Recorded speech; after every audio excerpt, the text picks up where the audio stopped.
This is like clockwork.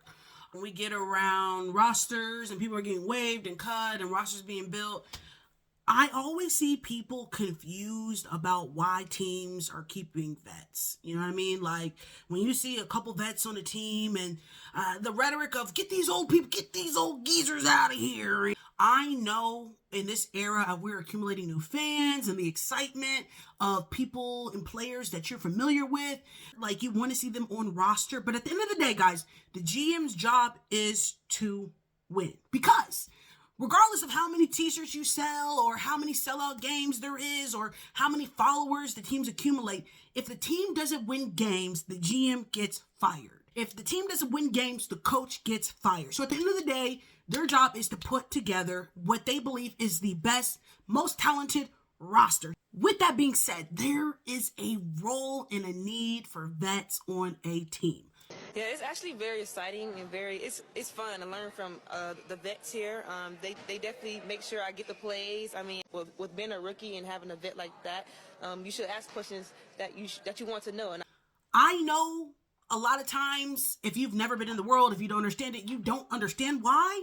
But if every single player, for the most part, rookies have communicated, this was my vet, this is what they taught me, man, vets have helped me. If everyone is saying one thing, I think it's not crazy for us to draw the conclusion that there's a need for them. If I could pick any vet in the league to play with my first year, it would be Salute. And I think that's for a multitude of reasons, but she's definitely the best example that I could be around every day. And she's also extremely willing to have conversations with me. Sometimes the vet isn't there to play the most minutes, but what value they outside of what they do on the court sometimes supersedes whatever they could produce on the court. For me, I just wanted to get ahead of it because I know this transition is tough.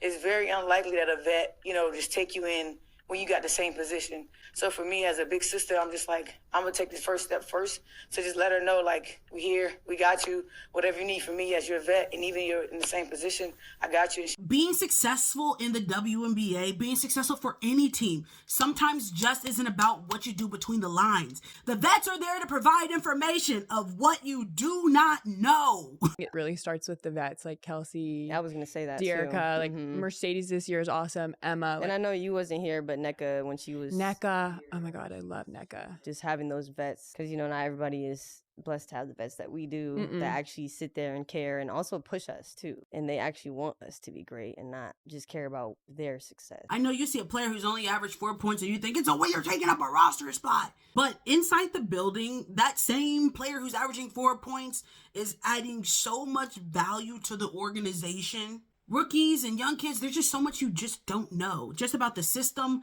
how the WNBA works, how front offices work, how coaches think, how to break down game schemes, how the coach translates things. There's so much information you just naturally lack that the vet can provide insight and knowledge to. They literally teach the young kids how to be pros. How does it look to take care of your body? What does the recovery look like? How to get through a 40-plus season? How, when the coach gets on you, how to keep a roster spot? How do you need to maintain, your confidence when you do feel adversity? How do you get through that? That is what the vet is doing.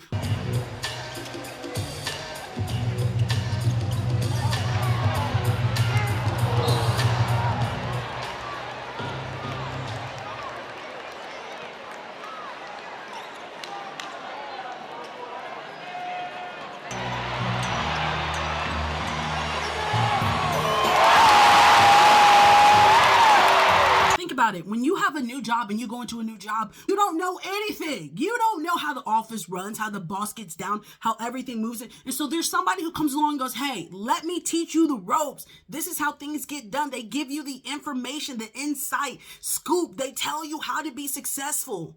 You don't understand the culture, the unwritten rules, the day-to-day, who to avoid, who not to avoid, how to navigate this. It's the same exact thing. If you can understand how useful it is to have someone like that on your day-to-day job, why is it so hard to conceptualize how rookies can benefit from having a vet in the locker room? It's easy to talk about potential of a player. You have the potential to be great, but potential without guidance just truly leads to probably making a lot of mistakes that could have been avoided if somebody would have told you what to expect when expecting. And honestly, if you want your rookie or your young kids to be successful, you should be encouraging and hoping that your GM keeps some great vets in the locker room, because I promise you it's going to make their experience that much smoother and ultimately going to help their production on the court.